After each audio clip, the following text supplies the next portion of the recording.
Welcome to the Made in Maine podcast, where we dive headfirst to discuss difficult topics, core principles, and the creativity behind the thriving Made in Maine community.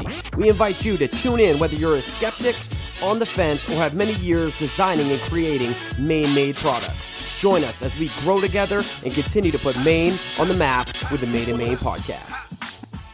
All right, hey guys, it's Daniel Finnemore from Box of Maine, and I'm joined with Matt Foster from Black Dog Ironworks, and we're coming back. We have a lot to talk about. Things have been pretty crazy and wild the past few months, and we want to give you guys a nice update on what's going on with not only our businesses, but just life in general, some of the obstacles we've faced, interactions we've had with other people, and we're excited to be able to bring you along on this journey and put Maine on the map. Yeah. So Dan and I mean, gosh, it's been how long? Like three months now? 3 months since almost we've exactly. Since we've recorded a podcast.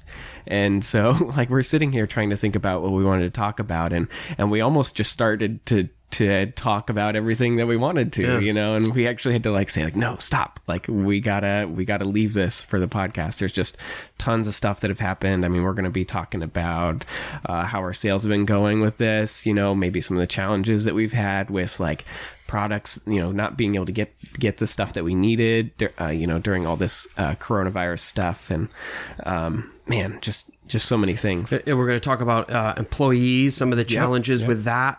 Talk about, you know, the difficulties with manufacturing, getting certain products right now have been quite challenging. We're going to talk about new products, new structures being built, expanding, buying commercial vehicles. So you're going to want to stick around and listen to everything. And so, yeah, let's just jump right into it. Sure. So, Dan, what's going on with Box of Maine?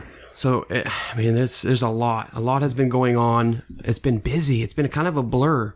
And when people ask me how things are going, I've been saying, you know, it's been like Christmas. And when I say that, I mean the Christmas in the retail, the online retail, for those that are selling a product or maybe even a service.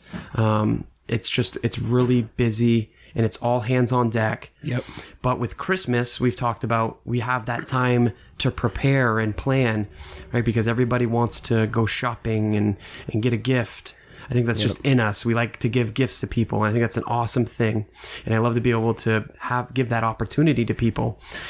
So yeah, it's been like Christmas the past 2 or 3 months in a good way. Yeah, it's the same with me. I mean, like, it was the beginning of March when you know, we actually started talking about the coronavirus pandemic, and schools had just decided to close for 2 weeks. And at that point, my sales had actually started to drop. And I mentioned that on one of the episodes that we had. And, you know, thankfully that didn't continue, and it actually went way up. I mean, sales were just nuts. And it was actually, I was able to go back and look, and actually April for me was better than any month last year. Including Christmas time? Including Christmas time, yeah. And actually, usually it's November that's like the busiest for me, because usually I close down like halfway through December. Yeah. But man, like it was like almost double, you know. And it was unexpected though. Like, yeah, totally. That's what caught me off guard, was I wasn't prepared. And I'm talking about preparation and everything, I'm talking about packaging materials. I'm talking about the product, employees. For me, you know, having enough employees to keep up with the increase in orders. That, again, it was the same exact thing for me. And I talked to a bunch of other people that sell online, and it was the same thing. It went from being fairly flat or normal. You know, January, February tends to be kind of the slower months in the retail world. And then all of a sudden, you know, I think it was when all the governors started issuing those mandates, saying, okay, everybody stay home, don't go out. Yep. And people stayed home for the most part, and they just spend time online, I guess. Sure. And I think that's what happened with me too, was like a lot of people were spending time at home on the computer. They couldn't go. I actually had customers tell me this, like they needed to get a gift or something for somebody and they can't go and get it. So they had to order online and they ended up finding my product and deciding to purchase it. And I think that also people spending a lot more time at home, they're kind of looking around their house, and with my products, they're thinking about they're thinking about like renovation and like, updating and things like that. And so then they're purchasing some of those home decor style products that I have. And boy, yeah, I was totally unprepared for it. I mean, I thought, it was totally unexpected. So, normally like at Christmas time, you kind of know ahead of time, like, okay, these are the particular products that people are going to be buying. Right. So I need to make sure that I have, enough inventory to cover that. And usually, and you can look back at the previous years, like, okay, I sold 100 bottle openers or shelf brackets or, it's like fill in the blank. And you can say, okay, well, based on this year's trends, I can expect it to be up 1.5% or whatever, 2%. Yep, exactly. 200%, whatever. But we didn't have that. No, not at all. It was just like, man, it was like straight up. Like I just came in one day and I was like, uh-oh. Yeah.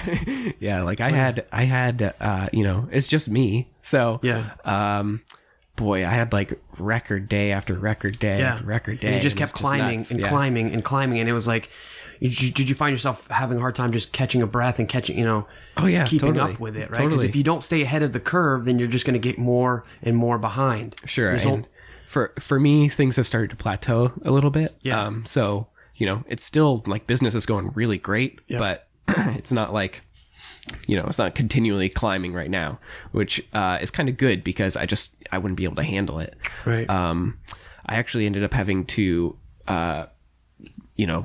tell people I can't do any custom stuff because normally I'll just take on custom orders and things, but I'm just having a hard time keeping up with the standard product as it is, so it's a good thing. Yeah. And we'll dive into that. How do you face that? How do you fix that? How do you problem solve? Sure. Because that's part of a business is when businesses are successful and when things like this happen, or, just any type of increase, our job as the owners of our companies is how are we going to, grow with the business? Because I think that's a lot of what small businesses face when they get that boost, when they start getting that traction behind them.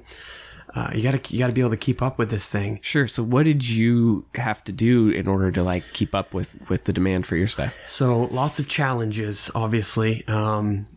And my main thing was, okay, I have X amount of orders coming in and I have so many workers or so many hours that my employees can work on a daily basis. I don't want to run them to the ground because eventually after a month or two, we started getting pretty drained. We're like, when is this going to stop? Yep. But I mean, we're super blessed. We're grateful for all the business. But I needed more employees. I mean, like I said, there's so many orders coming in and we're only getting so many done a day. The orders coming in were increasing. We're still getting a fair amount done every day. But I just I need to get more help. So I had to hire someone. I think actually I hired 2 people. And it was like, okay, I got to get these people in here. We got to go through the whole process of paperwork, training, workers' comp, getting that all situated. And that can be kind of hard to do in the middle of a busy season. And so unfortunately, my recommendation, if you're looking at hiring employees, would not be to throw them right in a crazy time of the year. Some places, I've worked at a few places that have done that. They're just like, all right, well, this is how you're going to learn. And they just throw you right in. I tend to find that just giving them a little bit at a time and, building them up. Sure. Didn't really get much of an option this time. So that was one big challenge, is not getting the proper training that we wanted to. We had to throw people right into the mix right away and just hopefully things kind of meshed. We did have some hiccups. We saw a fair amount of errors and mistakes, just being transparent. Sure. And I think that's that's not ideally, but that's just kind of what happens when you don't get the proper training and you throw someone right in. You start to see a lot more mess ups and mistakes. Did you see any problems with like shipping delays and things like that. Yep. Yeah. And that's tough. And so I'm always got my ear to the ground, and I'm listening not only from my customers, but also from carriers and other people in similar businesses, online, mail order stuff. And the general consensus was, the carriers, UPS, United States Postal Service, FedEx, they were actually, from their mouths, they told me they're busier than Christmas. Yeah. That they're working harder, longer, and dealing with more packages than they did around Christmas time. Yeah, which makes sense. I mean, you have everyone ordering everything online now, of course. I was actually reading an article not that long ago about how there was a town in California that was looking for like 1,000 postal service workers because they just don't have enough people to deliver stuff because it's just so busy. So I think you couple that with the fact that there's increased regulations, there's people calling out sick, there's people taking unemployment because they're they're more susceptible to getting sick, or Sure. So they're taking more precautions. So I understand that. So I think all of those things together just made it really, really difficult for packages. And I'm getting packages delayed to this point. Yeah, I've had the same thing. I mean, I've had thankfully my customers have been very understanding of the situation. I've had them inquire about like, oh hey, my package should have been here already, and right. I just kind of explained to them that like, well, because of the COVID stuff, like we just like they're just having a hard time keeping up with things, especially if you're shipping all the way across the country. You have to think about it's not just in their area, it's every place in between that package has to go. If there's any sort of delay, right. That can really add up. So I've had some orders that are like on the West Coast that they take almost 3 or 4 times as long as they should have. Yeah. And but thankfully the customers have been very understanding about it. Yeah, and the same. I mean, I agree with you. I would say majority of my customers are understanding. There are a few that aren't. It happens. Yeah. Yeah. And so we've seen that, and we've seen the vendors just getting product.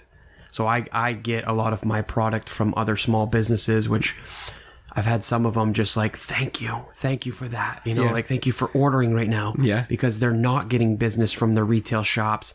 All the fairs and festivals and trade shows are all canceled. Yep. And their only income is their wholesale customers or their online presence. And fortunately, things have been going good for us. Yep. And so I can place larger orders and I can support these smaller businesses in a time of need. And man, I had one guy who was almost tearing up. Like, he's like, you don't know how much this means to me right now. Wow. For me and my family. Like, we needed this. And man, that touched me. That touched me a lot. That really like brought me back to like reality, and like, cause you get kind of like just foggy when you're in 2 months of just craziness, and then you have someone say that and it's like, thank you, I needed that. And it's like, all right, I'm gonna kind of give me a little bit of extra boost to keep grinding and keep going. But we are seeing some difficulties with some of our manufacturers. They're having a hard time getting their raw components. Whether it's honey or what's another one, red hot dogs, getting the meat and machines going down, and people are getting overworked, employees are out. And so it's just it's a full circle thing. Everybody's kind of in it together, having to face these challenges. Boy, I'm so thankful that I am in the position that I am during this whole pandemic, because thankfully I work from home. I don't have any employees. I don't really have any contact with any of my vendors. I don't really have any contact with any of my customers, really. Occasionally locally, but I can easily make up for that loss in revenue.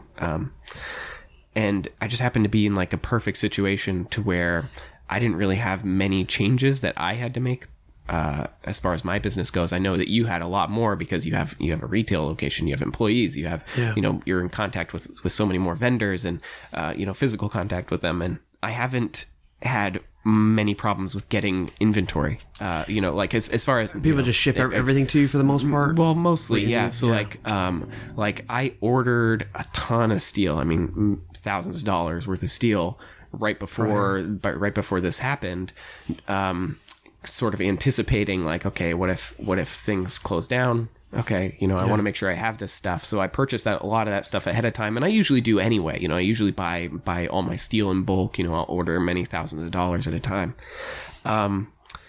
So I didn't really have an issue there. And some of the other stuff I could easily just get online, and they're not really things that are going to be super affected by any of the closures or, I'd be surprised. You'd be surprised. I saw some things that I thought wouldn't be affected, but they weren't considered essential. Yeah. Like, I think it was like some packaging materials or something. I guess the people I was getting them from, it was like crinkle filler, paper crinkle filler that we use. Sure. Their business wasn't considered essential. Yep. And so they didn't have any, Yeah. I think, a lot of people, like you said, they tried to stock up as much as they could.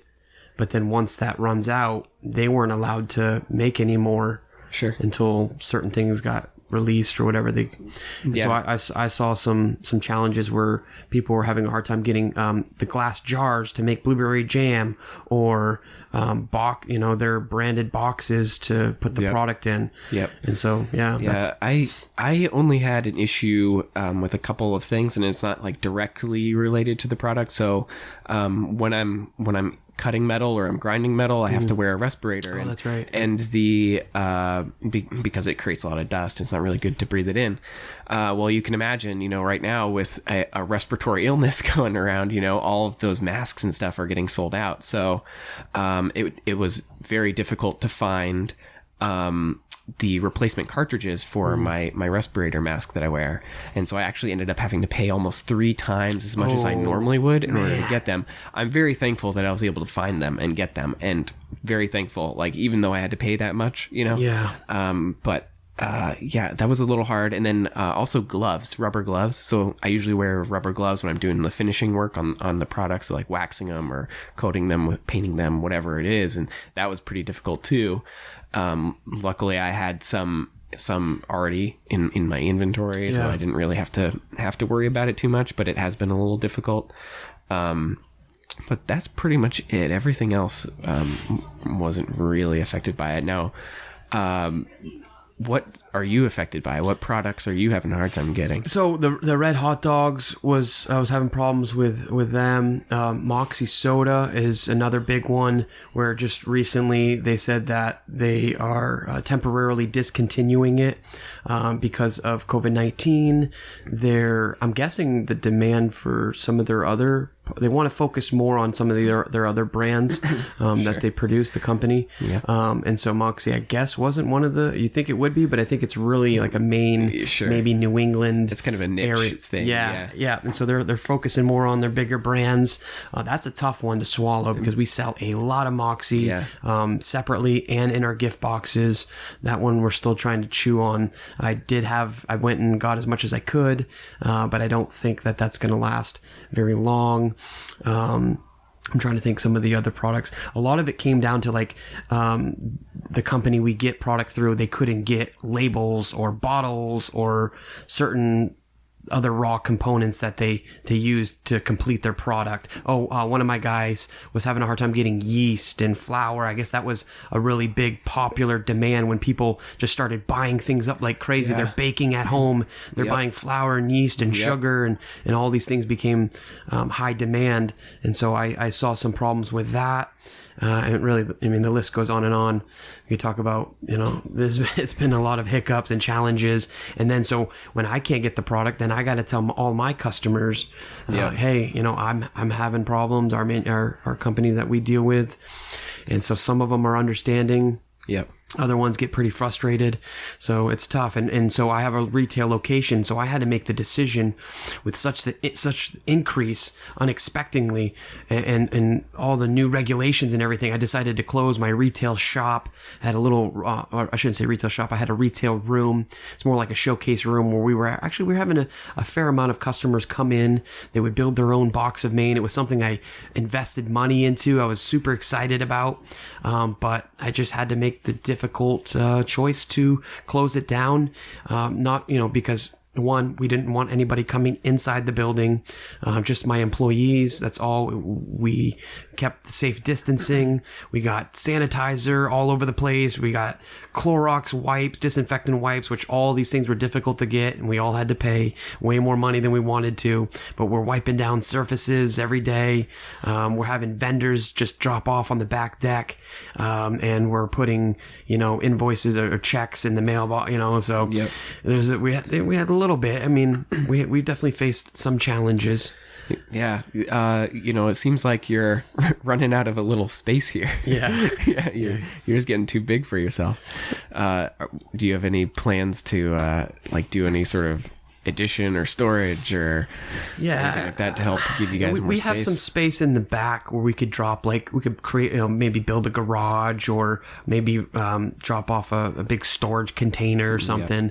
We have a lot of boxes. I mean, the boxes, when I order boxes, I'm ordering thousands at a time. Yep. And they take up quite a bit of room. There's some product when we just order lots at a time. It just makes sense. And I just went and picked up 1,000 jugs of maple syrup last week.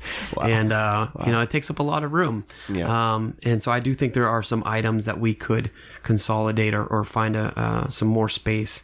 I'm not done yet. I'm going to continue to put up shelves and storage. Yep. You name Just it. find every nook and cranny you can cram. But we're stuff. definitely going to be bursting at the seams soon. And I am going to be looking at getting a large commercial cargo van. Nice. I could even store stuff in there if I wanted to. I'm looking at, like a Ford Transit 250 or a Ram ProMaster 2500. So if you're watching this podcast and I haven't bought it yet, you should reach out to me and let me know which one you think is a good option, because there's a bunch of cargo vans. There's a Chevy makes one, Nissan makes one, Mercedes. They all make these big commercial vans. Sure. So what's your plan for the van? So really, I need it for a couple different reasons. One, I got a bunch of employees, and driving, having them drive the van instead of our vehicles or whatever, just from a business standpoint, it just makes more sense. Insurance, liability, all that fun stuff. Yep.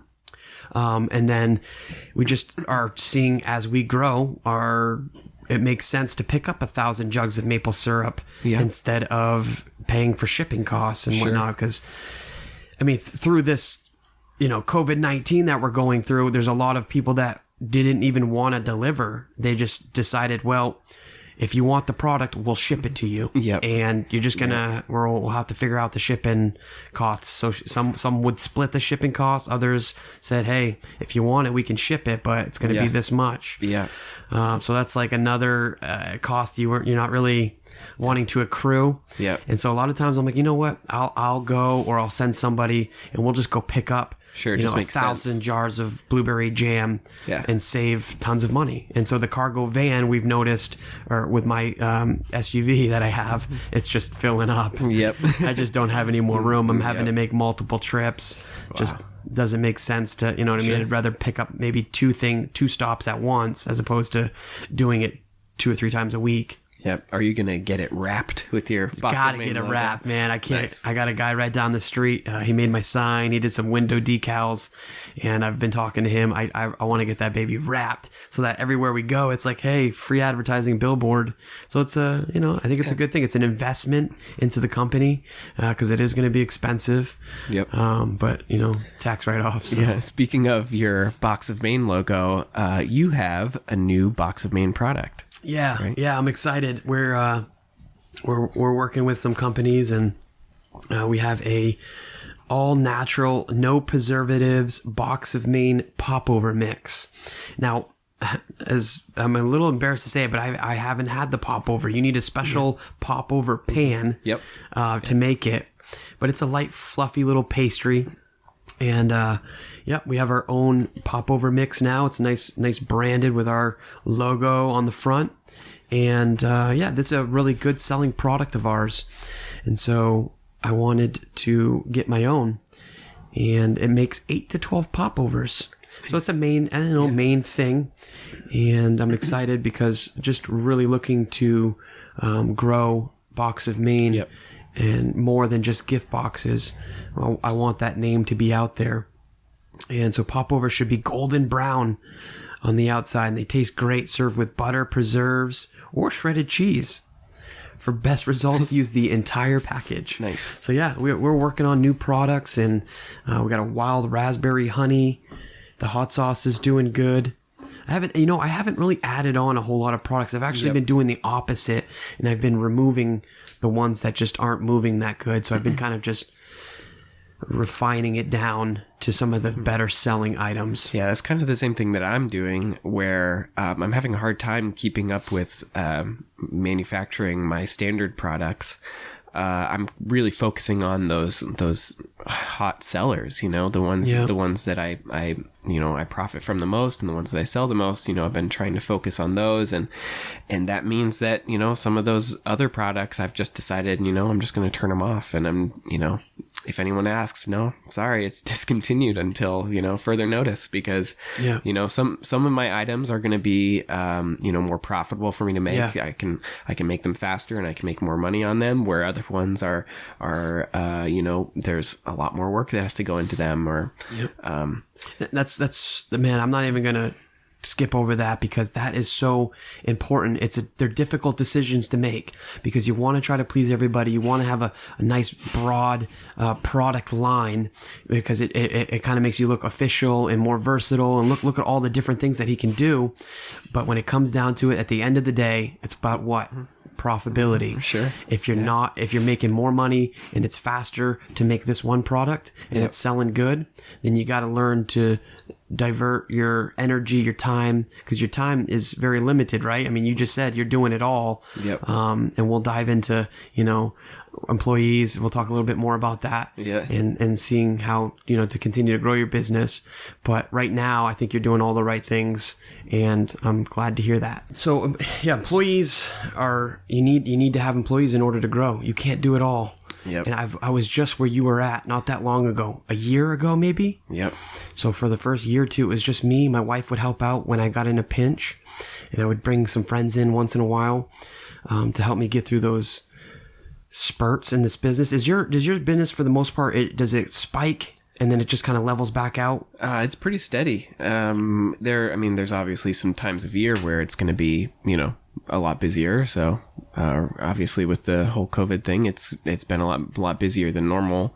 But no, it's not like these huge spikes. There are some slight increases from holidays, like so Father's Day and stuff. If you were to bring somebody on, do you feel confident that you would have enough work for them to make it so that they would work every day, or is it a couple times a day? Probably to begin with, if I were to hire somebody, it would be like a part-time thing. It would probably be 10 to 15 hours a week, probably.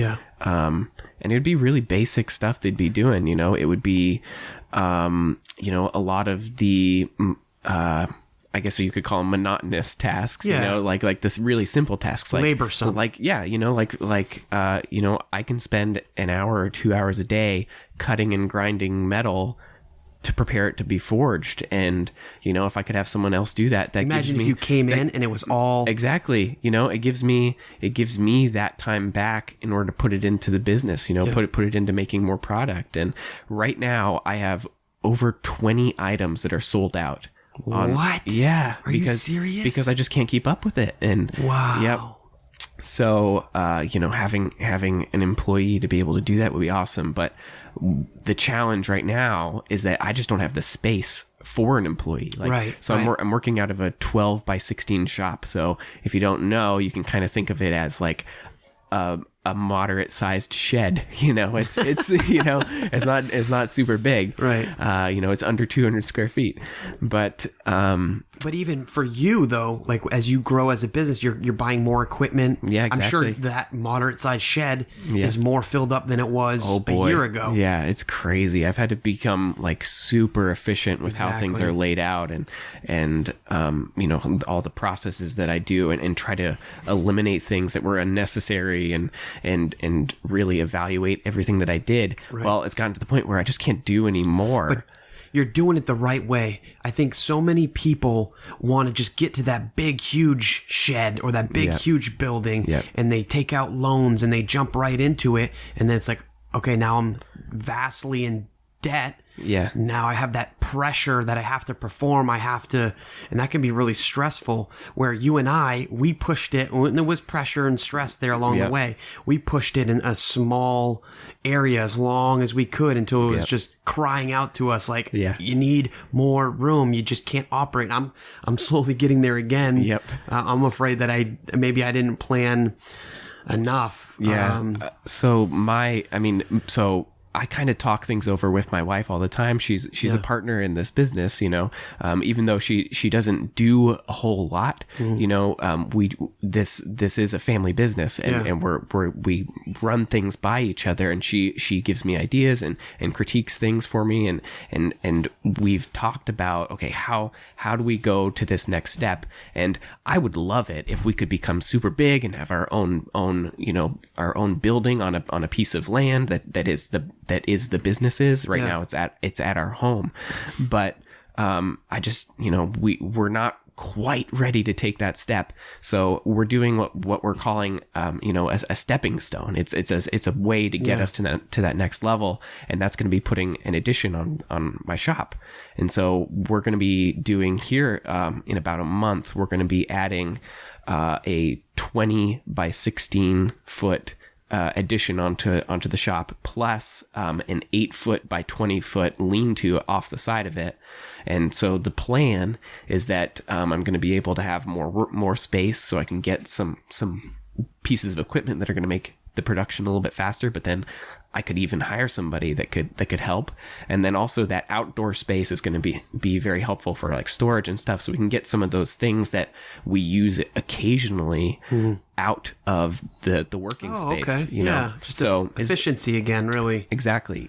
So this is happening. You've already designed it. You've already have some materials. Yep. So have you done any building yet? No, we're going to be pouring the foundation in about Maine Construction Solutions. They're going to be shout out to our friend Anthony Cody at Maine Construction Solutions. Yep, he's going to be pouring the foundation in the middle of July, and then exciting. So then once that's all set up, it's going to be all hands on deck getting the shell up. Yeah, let me know if you need any help. I got one good arm. I mean, it's going to take a little while for it to really get completed. It's not going to happen all at once, but it's happening. And I've been thinking about it for a long time, because I've always thought I needed that space and an employee. Like that's just the next step. Yeah. Man, I'm so excited for you, because it is the next step, but it's a tough step to make. They're not easy making these steps, but it sounds like, I love the fact that you talked it over with your wife. I also, when facing these next steps, there can be kind of daunting, and it's good to have that support. I feel like a lot of successful businesses have people in the background that are very supportive and can give you different looks on what you're aiming to do. Your goal, your vision is to grow the company, and the company's growing, so you have to go with it. Yeah, I mean, we I could go to the bank and I could get out a huge loan, and I could buy a piece of property and build a building on it. Right. But, that's a big risk, and we're not quite ready to do that yet. Right. And so I think by doing this next step, this addition, and an addition of an employee, we can get to that level where eventually we could end up, becoming a lot bigger, And maybe just, it's not always, I don't know. I feel like we always feel like we have to get huge and big and make so much money, but there's contentment in just the middle ground too. Like we don't necessarily have to be some massive company with hundreds of employees, but I think just making those smaller steps, I personally don't like to take on too big of a risk. Yep. Some people do, and it pays off. But my wife and I were on the same page with making these smaller steps. Yeah, I mean, there's just so many factors into making a decision like this. So one of the things I think about is like, okay, I mean, I think about this all the time anyway, but like how can I improve my product? How can I make my product a little bit better? Yeah. And one of the things I want to do is I want to try getting some powder coating equipment. And so if you don't know what powder coating is, it's a finishing method. It's a coating that you can apply to a metal surface. You can think of it almost like a car finish, or like something that might be on like outdoor metal furniture or something like that. That's for very weather? common. Yeah. So the whole idea behind it is that I could do more outdoor products. So I'm thinking like plant hangers and all sorts of. I mean, just gosh, I love it. I could come up with all sorts of If stuff. you're listening, this is how you know you're an entrepreneur, guys. He's thinking, he's creating, he's designing. I love it because it's getting me fired up right now. Yeah. I needed this. Yeah. And this is how you know, Yeah. this is your passion. This is your life. And you're going to do whatever it takes to keep it going. So I can do the outdoor stuff. I can do some of that stuff, but the finishes that I can do with the equipment I have right now, I can do like an oil based finish, or I can do, like a lacquer type finish, but they aren't going to stand up nearly as well as like a powder coating would. And so, I would love to be able to get that equipment. In order to do that, I just need more space. And so and it really brings you to the next level. It sounds like your product's going to even look that much better because you want to perfect it. I mean, gosh, it opens up so many doors because I can even start to like do different colors and stuff. So I get customers that are like asking me all the time, like, hey, I would really like this in like a bronze finish because I've got, bronze curtain rods that I want it to match or whatever, And I just, I would love to be able to provide that for people, but unfortunately I can't do that. As things are right now, I just can't have too many options because I already have a hard time keeping up with what I have already. Yeah. And I mean, it's going to be challenging. You're going to face some challenges along the way, right? You can only plan so much. And the employee thing it's definitely, it was a big hurdle for me. Because now I'm responsible for more than just myself and my family. Yep. Got to make sure this person gets their hours. You got to deal with, like I said, all the paperwork, trainings, I-9s, W-4s. Everyone that I talk to, I got some helpful advice in how to approach this through the Upstart Center for Entrepreneurship when I was there. They had a mentorship program. So that kind of helped me answer some questions for me as far as, what paperwork do I need? And what are some of the obligations and so one of the main things was one of the things that they told me was to source out a payroll company. So instead of me trying to keep track of all that paperwork and fill it all out and submit it to the state and the federal government and all of that, you just pay somebody else to do it. It's not a huge expense, but when you're a small business, any expense is extra, that you're not planning for. So there's some expense there to pay for a payroll company, finding the right payroll company. So who do you use? So I use a smaller, locally owned, I think it was a family business in the state of Maine called Payroll Management. Okay. Now I sought out, Bangor Savings has a payroll division. Yep. A lot of the bigger banks will have their own payroll division. And then there's these massive payroll companies.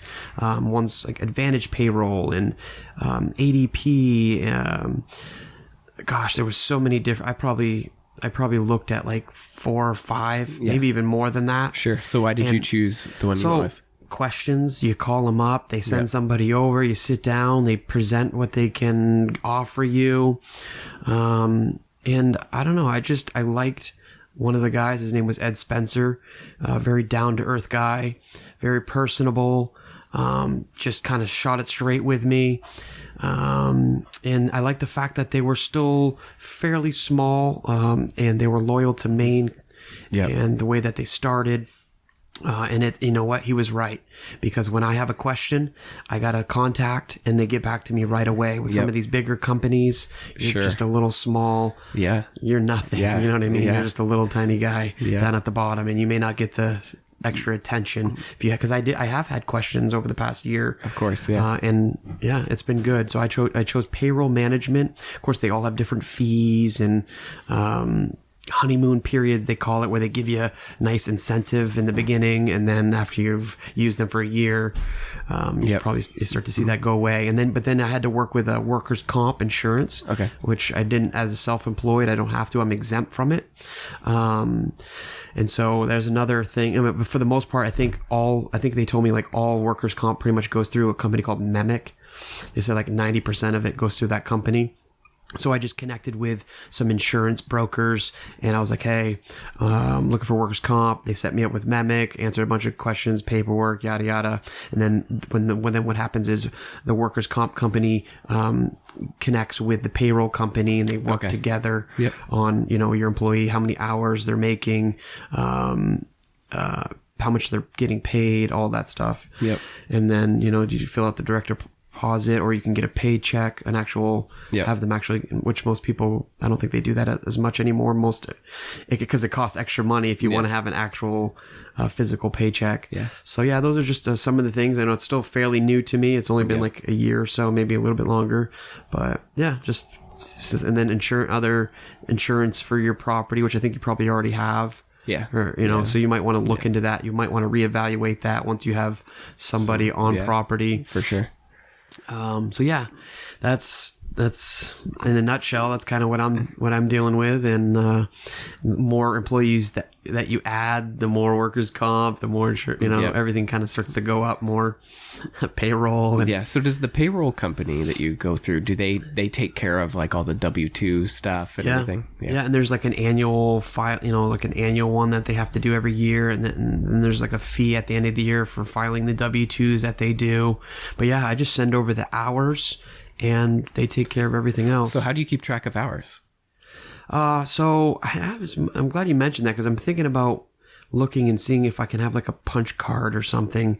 I think it'd be more, I don't know, universal. But right now we have just apps and stuff that we use that keeps track of all the hours. And then the employees send the apps to me. I review them, and then I send it all. It puts it all in a spreadsheet for me. So it's working. But sometimes I wonder if I should just have something where they physically like slide something, because there are some instances where hours aren't, they forget to take a lunch or whatever, and have to go back in and fix all that. But that's pretty minor stuff. I wouldn't let that hold you back, but definitely start looking into, I would say, a payroll company. I can shoot some over to you, and you can just do a search and just kind of figure out which works best for you. I would stay small personally. Some of those smaller ones. I agree. That's my piece on that. What else you got going on? Boy, I got some touring stuff. This company that I'm working with. So in this whole situation that the country's in, some of these businesses are having to step back and reevaluate their business. One big one in particular that we don't deal with, but I've had the opportunity to go visit this year, was Origin of Maine. They make these really nice jeans and boots and jiu-jitsu gis. But in order for them to stay essential, or they wanted to play their part in helping out, they completely switched their manufacturing from those products to masks. Because they saw a big need for masks. And so I love seeing that. And so to kind of segue into what I wanted to talk about, was there's other companies that are also trying to figure out, okay, maybe my shop is closed, or I can't go to these shows anymore where they get their income. They're having to kind of, I need to get some income going.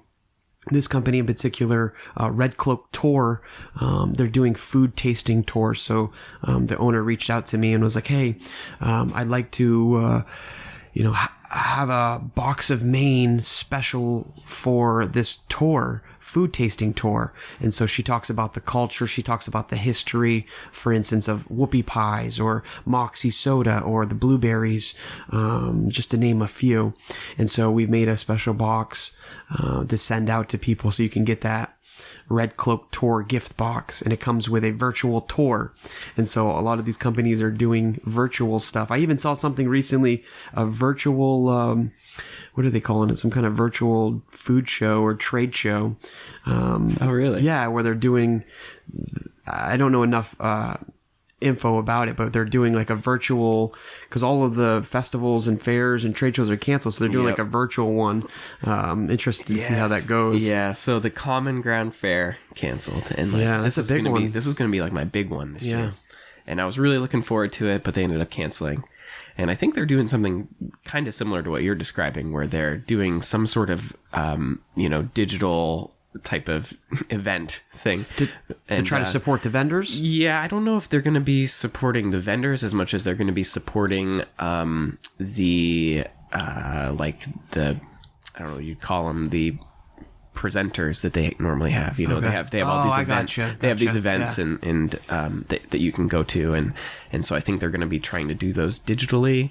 Yeah. It's probably not going to be nearly as much as you would be able to see if you actually went to it, but it's still, and that's what the Red Cloak tour thing is. It's like a lot of things are closed down, although I think we're in phase 2 now, so things are reopening. But I think the idea behind it was, let's give the families, let's give the people of Maine an option, I don't know, for entertainment or food. So yeah, I think that people are doing this because they want to try to give you something to do. So the tour, the Red Cloak tour, is like, hey, get a box of Maine. We'll sit down on a Zoom call and have multiple families tuning in, and we'll talk about Maine and the products.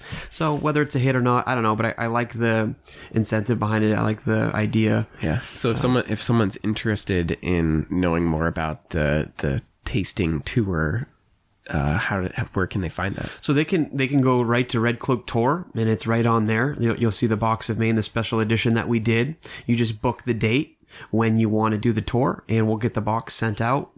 And you open the box up, you connect to the Zoom link. Everyone's using Zoom now, and you get a link and you connect to it, and then you get a visual tour. So what products are you sending them? So the whoopie pie's in there, Moxie soda, or which are some of the bigger ones with history. There's some maple popcorn from Coastal Maine Popcorn. Nice. There's Needham's chocolates, which is another big one. We've had them on. We've had a lot of these on the show already. Yeah. So you guys know that there's some history there. Great products, and I think blueberries, chocolate covered blueberries, are the items. And yeah, so we did a nice little discounted rate with them, so you can get those items for a pretty decent price. And you can go on Box of Maine and go under the gift box category, and you'll see it there, and that will bring you to the Red Cloak website. So check that out if you want something to do with the family. If you're not coming to Maine this year, there's a lot of people that are canceling a lot. I talk to them every day. They're just either, because of the quarantine, you have to quarantine for a couple weeks when you come in. Yep. Hotels are just slowly starting to open up. Yeah, I think for a lot of people, it's just not feasible. I mean, you can't. It's a risk. Like, how you want to go on a week vacation? That means you have to have 3 weeks. Like you're coming in quarantining for 2 weeks, and then you get your 1 week of vacation.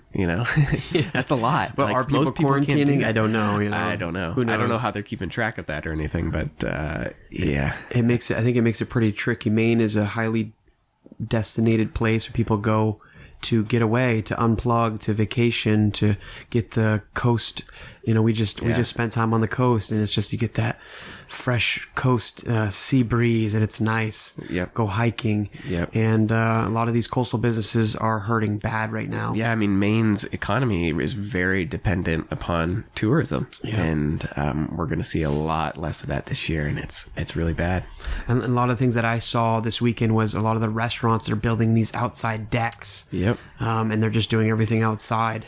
Yeah. So that they can, get the people in. Yep, all these contractors are making a bunch of money right now, building decks and I'm thinking about building a deck. You mentioned doing the your product is for home improvement. Yeah, and the thing, it's funny that you mentioned that, because I was doing home improvement, and we need some shelf brackets, or we need some hooks, and I could go to Home Depot and get some crappy ones, but I don't want to do that. Sure. I want to support you. Thanks. And I don't like to wait half an hour, 45 minutes to get into Home Depot. Yeah. I've had to do it a few times. Although I went, I think it might have been yesterday, actually. I went to Home Depot, and there was no line. No line? There was no line. Oh, wow. Yeah, which was like the first time, I stood in line at Home Depot a few weeks ago for like half an hour. And then I think a little bit before that, I stood in line at Walmart in Bangor for an hour and a half. What? Literally an hour and a half. Oh my word. I was desperate to get in there because we got my son his first real bed. Okay. And I had to get him some sheets that were going to be like enticing to him to get him to actually sleep in it. So I ended up, I was like, awesome. I got to get something good here. So I stood in line for an That's hour like Black Friday waiting. Yeah. You got to wait outside to get something good. And this was not like on a weekend or something. This was in the middle of the week. I think it was like a Thursday. Like it was just nuts. Crazy. Didn't you go to Home Depot for something and they were out of stock? Yeah. So, so we're putting up a fence around our garden. And I needed to get some, this is for like to protect from deer, so it has to be pretty tall. Yeah. 4x4 posts that are 10 feet long is what I was looking for. Stood in line for half an hour and got in there. Oh, man. And they had one. And it was the crummiest 4x4 you've ever seen. I mean, man, it was chowdered out. It was a bad 4x4. Man, you know a lot of people went through that and they went through all of them, and that was like the bottom of the barrel. Nobody even wanted it. Yeah, and so I decided, I was gonna not like expect things to be there, so I call ahead. So and then I called Lowe's, like thinking, oh well, maybe I'll go to Lowe's. Nope, they didn't have any of them either. Yeah, so, a lot of people are making decks. I guess I just heard there's no pressure treated boards. Yeah, that's exactly it. Yeah, but thankfully. There's a pretty good hardware store that's local to me. It's more expensive, but I was able to get it from them, and they were able to deliver them. But boy, some strange times that we're facing, huh? No, it's just crazy. Great. Well, hey, we hope that you guys enjoyed this. This was great. Matt and I were able to catch up. Yep. And the plan is to continue to bring some more guests on the show. We would love to get your suggestions. If you know any small business or anybody in the craft or service industry in Maine, we'd love to have them on the show and talk about how they started, some of the difficulties they've faced, and even this year, 2020, has been quite a year. Anything we can do to highlight Maine and the people working in Maine, we would love to do that. We'd love to bring them on and put Maine on the map. Yeah, maybe even some suggestions of some larger companies. I'm thinking maybe it's about time that we start getting some of the more well-known companies that Maine is known for. I mean, wouldn't it be really cool if we could get someone from LL Bean to come and talk to us or something? That'd be so awesome. They could come educate us. That'd be that would be great, actually. I guess I'll have to start seeing if I have any connections. Yeah, we'll have to flex our muscles. I don't know if we have enough listeners to get them to come and talk to us for an hour. But. Maybe we some of our listeners have some connections, though. Yeah, so if you guys have any connections with maybe some of the larger companies, we would love to see if we can get them on the show and just talk about Maine. Sure. And thank you to our patrons over on Patreon. And if you're interested in supporting our podcast, you can head over to Patreon and give us a little bit of money to help support this show. Yeah, we want to keep putting out good content for you guys, and it does come with a cost. We have to sacrifice a lot of our time, but it's totally worth it. And I'm excited. I love to be able to talk about not only our business, but just what's going on. So thank you everyone for listening. We'll catch you on the next one.